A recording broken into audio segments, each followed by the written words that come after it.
Rebecca and Jared are both residents of Las Cruces and recently found housing through the Mesilla Valley Community of Hope, a nonprofit that aids individuals experiencing homelessness in the community. After 6 months of being unhoused, Rebecca said that she is grateful for the assistance, but more needs to be done on a legislative level to help struggling families. I was born and raised here, and I have never in all my life seen the homelessness and everything this bad. It was never this bad. Rebecca said that rent for their trailer adds up to $745 a month, and that the main problem in the city is landlords pricing out low-income renters. They raise them anywhere from 100 to 150% higher. And people here, they're struggling enough as it is because the utilities are high that at the time they get into a place, they're sitting there going, okay, well, are we going to pay utilities this month, or are we going to use the money for food? In 2022, evictions in the United States went up over 80% from the previous year, according to a report by evictionlab.org. Since March of 2020, there have been almost 31,000 eviction filings in New Mexico, with nearly 1,300 filings last month.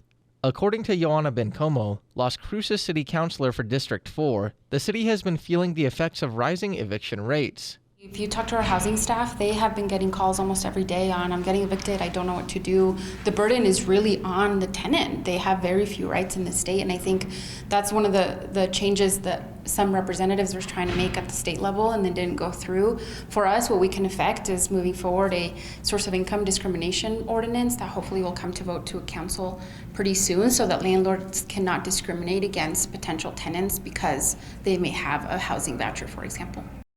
This year, the City of Las Cruces is receiving $1.5 million in federal funds from the U.S. Department of Housing and Urban Development to invest into housing projects, including continued investment into the Mesilla Valley Community of Hope.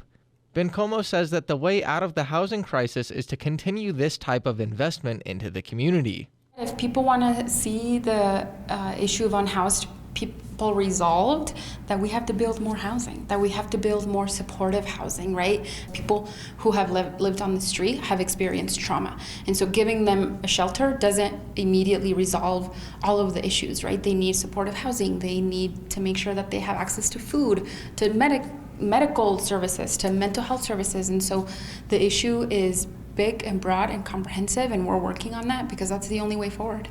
At the federal level, United States Senator Martin Heinrich said that he's working to shine a light on the housing needs of New Mexicans. One of the things we're doing right now is just working the budget process, and I sent a letter to the president saying we really need to look at all the pieces and parts in the federal budget that facilitate housing and prioritize those.